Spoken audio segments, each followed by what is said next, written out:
What up, people? Archangel here again. Team, where we left off my last video, I want to talk about the crisis going on in gaming. Like I said, I think that we need to be smarter about how we purchase games. I'm not saying we should just completely do away with used games. I think we need to be fair. If you think a game is going to be good, you think you're going to have fun with that game, you're going to enjoy the game, get the game new. You know, in most cases, it's only a $5 difference between new and used games. So just get the game new. That way, you know, you will have the game you want, and developers will have a paycheck. You know, understand that people are split between this. People think, well, maybe to make the games better, they can deserve that money. Well, are you telling me that they just don't deserve money at all? Are you telling me that these people who built this game from scratch, spend maybe a year to 2 or 3, 4 years of their life building this game so that you can play, you tell me they don't deserve to get paid? Because they don't get paid from used games. That's just how that is. They don't get paid for used games. They don't get a small percentage of it. They get nothing from used games. Not a single penny from used games. And used game sales is higher than actual game sales. Why? Because they're cheaper. Even if it's only $5 cheaper, people want something that's cheap, so they're going for it. Like I said, I bought Battlefield 4 twice. That's $120 for Battlefield 4. Both times I bought it new. I spent $60 on Titanfall. Why? I think these companies deserve it. You know, I bought my game on 360. Most of them I bought new. Some of them I bought used. The ones I bought used were games that I didn't think were worth the money, like Black Ops 2. I didn't think Black Ops 2 was worth $60, so I bought it used for $40. You know why? Because I just didn't think that trailer deserved it. I bought Modern Warfare 2 used. Why? Because I didn't think that game was good enough to warrant the money. No, like I said, you gotta be smart about your purchase. If you don't think that the game is going to be good, either don't buy it at all or get it used. But if you have that feeling inside you that it's going to be a good game, that you're going to enjoy it, you're going to spend a lot of time on it, buy it new. You know, get these guys the money that they deserve. You know, you're not. I don't think most people who are talking about video games have no idea how long it takes to make a game. You know, they don't know how much blood, sweat, and tears go into building these machines. Now, this isn't something that you just do in a week or two. This is something that you do within a month. This is something that takes, like I said, in most cases, 2 to 4 years. It takes a long time to do this. It takes a lot of hours. It takes everything. It's a very it's a stressful job. It's not just, oh, I'm on a computer all day and I'm building this game. It's a stressful job. Why is it stressful? Because if you're experienced, you have to deal with feedback. You have to deal with people who are insulting your game ain't even out yet. You have to deal with people who are just being negative just to be negative. You have to deal with like just being away from your family for a long period of time. The sleepless days. It's a stressful job. You know, look at Epic Games. Cliffy B he resigned for multiple reasons. One of those reasons is because the community is a piece of shit. And that's a fact. You don't disagree if you want to, but it's a fact. You cannot tell me that this community isn't a shitty community. Play any FPS game. Tell me that it's not a shitty community. You have people hiding in corners, people freaking using overpowered weapons, people bitching and moaning every 2 seconds because they got shot. In a video game, you got shot in a video game. There's a respawn. You're going to respawn. So why the hell are you complaining about dying?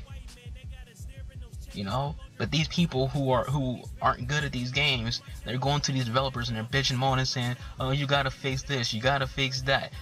Now, fixing certain things is warranted. It's warranted if there's like actual issues in the game, like hit detection issues or rubber band issues or some kind of lag. You know, maybe there is an overpowered gun that needs to be nerfed a little bit. But don't say a gun is overpowered just because it killed you. Don't say it needs to be nerfed because it killed you. You know, there's a counter to everything in most of these shooters. But people, like I said, we need to get together as a community and start fixing this.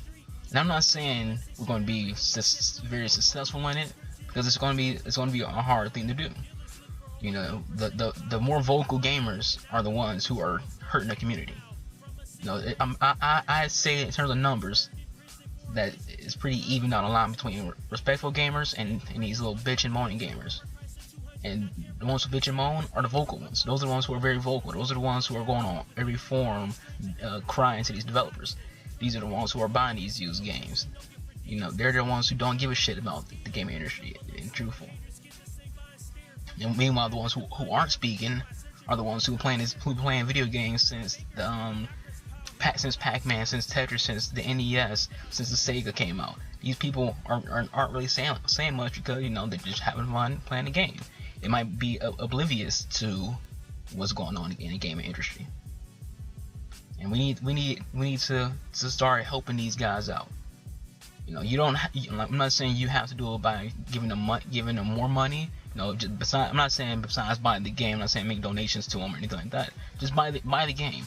All you have to do is buy their games new.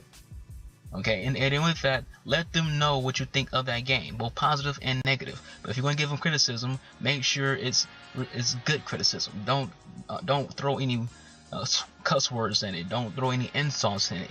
Give them legit reasons for what is wrong with the game. Because when they see something like that, when they see a very respectful comment or a respectful post that's constructing criticism towards them, they look at that and they read it and they want to listen to you. Now, like I was talking to Dice, I was telling them that some of the things in Battlefield 4 that needs to be changed is that there's a failure with rubber band issues.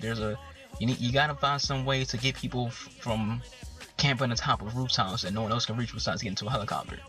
You know, you might want to add some vertical recoil to the F2000 because it's kind of a laser. You know, they said thanks for the suggestions, we'll consider it. That's how these people respond to you when you give them criticism that is an insult. If you insult a game, they're not gonna listen to you. They're just gonna feel disrespected by you and won't listen to you. And that's just that.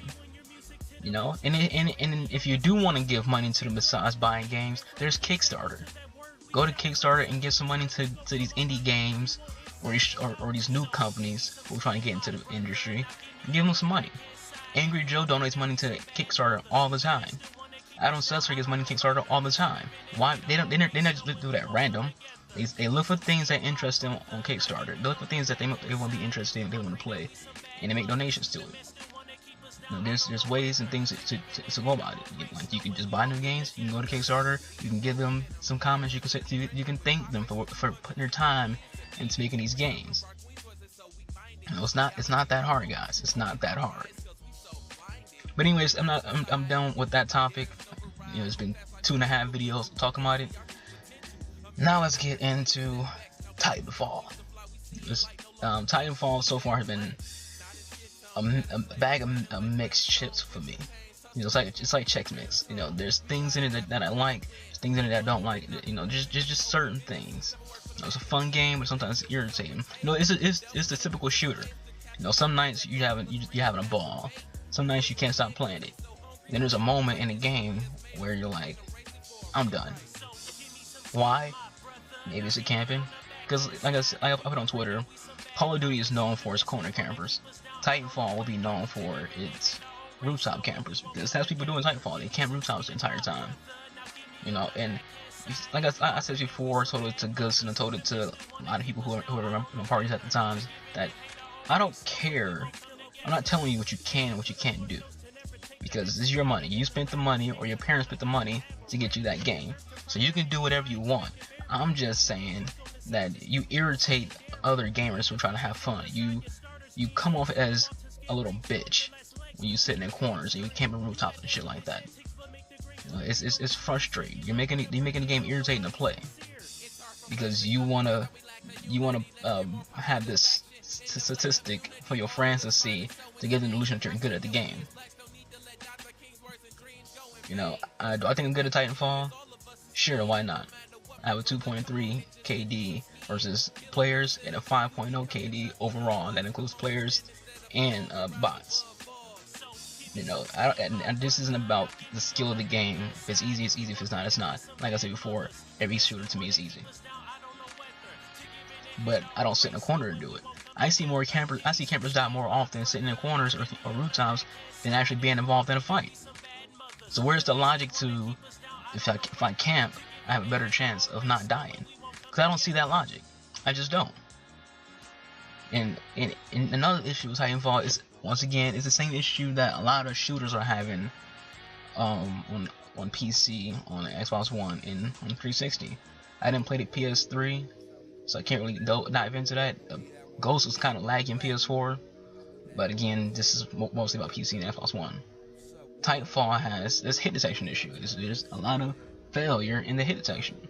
Sometimes it's good, sometimes it's not. Sometimes, like you see my videos where I put an entire clip or half clip into someone and they don't die. It just happens. And it's a struggle, yes, but I keep playing this game. I keep playing it. Why? Because I'm having some fun with it. Now, eventually, the fun's going to end. I'm not like everybody else who can play a video game. At least not a shooter. I play RPG for a long period of time. But a shooter, I have a certain time period with these games. Most of my friends know this. I will eventually trade in Titanfall. Not because I hate the game, not because I think it's a bad game, but because eventually I'm going to get bored of it. I'm going to get tired of it. When will that happen? Who knows? It could be tomorrow, it could be Tuesday, it can be a month from now, it could be 2 months from now. But overall, I don't think this game is like Battlefield. I don't think it's like Halo or Gears of War, where you can be playing it 6 months from now. I don't think people are going to be picking up Titanfall instead of picking up any game that comes out this November or October. I don't. That's my opinion. Like I said, it's not a bad game. I don't think it's going to last that long. I think it's another Homefront. Like Homefront had the same thing. Homefront wasn't a bad game. People liked it. At the same time, when other games came out, people stopped playing it. But that's it for this video, guys. Let me know what you think on both topics of Titanfall and the previous topic. This